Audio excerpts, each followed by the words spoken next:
नमस्कार। मैं PM DNS Singh और आप देख रहे हैं कमालिया। इस वक्त की बहुत ही बड़ी और बहुत ही लाजवाब खबर निकलकर सामने आ रही है। यहाँ पे एक आरोपी लेकिन एक सेलिब्रिटी, और जिसे कोई नहीं पकड़ पाया, उसे नेपाल ने पकड़ा। उसे नेपाल ने बहुत सालों तक, ऐसे कहें कि उसकी पूरी सज़ा तक रखा। जो एक हिसाब से देखा जाए तो कहीं ना कहीं इतने बड़े यहाँ पे क्रिमिनल को पकड़ कर रखना, वो क्रिमिनल जो कि बड़े बड़े देशों की बड़ी बड़ी जेल से फरार हो गया था, वहाँ नहीं बंदिश में रहा, उसके बावजूद नेपाल ने ये कारनामा करके दिखाया। कहीं ना कहीं ये भी एक प्राउड करने की बात है। कहीं ना कहीं वो बंदा जो कि रियलिटी के अंदर एक बहुत ही बदनाम था, हम कह सकते हैं, और उसके बावजूद वो भी यहाँ पे सेलिब्रिटी बना हुआ है, ये भी एक बहुत बड़ी बात है।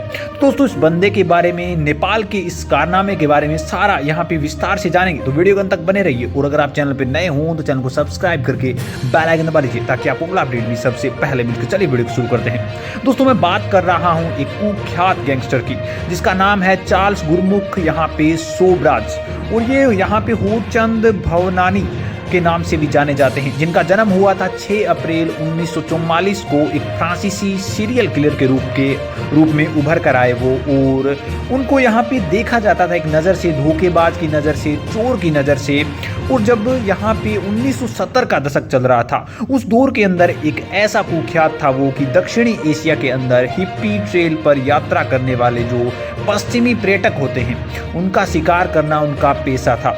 मैं आपको बता दूं कि कई पीड़ितों के पोशाक के साथ साथ द स्प्लिटिंग किटर और इसके साथ साथ द स्पेल के कारण यहाँ पे उनको बिकनी किलर के रूप में भी जाना जाने लगा था। अधिकारियों से दोबारा यहाँ पे पता लगाने से पता चला है कि वो एक सांप जैसी क्षमता रखने वाला था।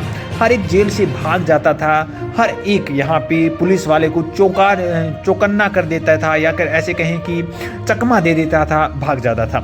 ऐसा माना जाता है कि यहाँ पे सोबराज ने थाईलैंड में 14 सहित दक्षिणी एशिया और दक्षिण पूर्वी एशिया में कम से कम 20 पर्यटकों की जान ले ली थी।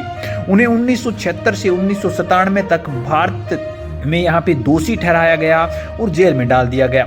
जेल थी तिहाड़ जेल, जो कि काफ़ी ज़्यादा नहीं, बल्कि हम ऐसे कहें कि भारत की सबसे स्ट्रॉन्गेस्ट जेल कह सकते हैं। तिहाड़ जेल जो कि सबसे ज़्यादा क्रूर जेल कह सकते हैं, उसके अंदर रखा गया। लेकिन बाकायदा कैसे भी वो यहाँ से निकल गया, और उसके बाद यहाँ पे सोबराज नेपाल चला गया। सोबराज 2003 में नेपाल लौटा जब उसे गिरफ्तार कर लिया गया और उसके ऊपर मुकदमा चलाया गया। उसके बाद उसे आजीवन कारावास की सज़ा दे दी गई, और 21 दिसंबर 2022 को अब यहाँ पे नेपाल ने ही खुद इस चीज़ को, उनकी आयु को मैटर करते हुए, यानी कि वो अब काफ़ी ज़्यादा बूढ़े हो गए हैं, इसके साथ साथ नेपाल ने जो भी यहाँ पे एलिगेशन है वो सारे के सारे चार्ज फ्री कर दिया है। और नेपाल के सर्वोच्च न्यायालय ने उनकी यहाँ पे अवस्था को देखते हुए जेल से रिहा करने का आदेश दिया है, जब वो 19 साल की जेल की सज़ा काट चुके हैं।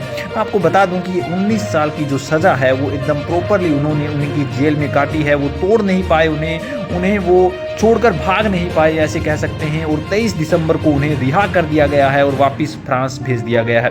बात अब यहाँ पे एक और ये है, यहाँ पे अगर बात करें दोस्तों, तो सुंदर, आकर्षक और पूरी तरह से सुनिश्चित करने इसका वर्णन हम इसकी जीवनी का, तो कहीं ना कहीं देखा जाए तो आपराधिक करियर था उनका, वो फिर भी सेलिब्रिटी बन गया बंदा।